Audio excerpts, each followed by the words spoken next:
सुमनसवन्दित सुन्दरि माधवि चन्द्र सहोदरि हेममयि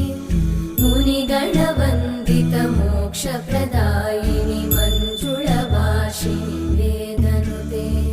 पङ्कजवासिनि देव सुपूजित सद्गुणवर्षिणि शान्तियुते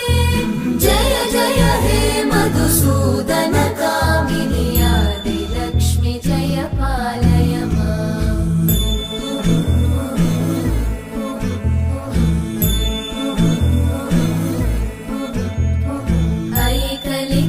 ऐकलिकल्मषनाशिनि कामिनि वैदिकरूपिणि वेदमये क्षीरसमुद्भव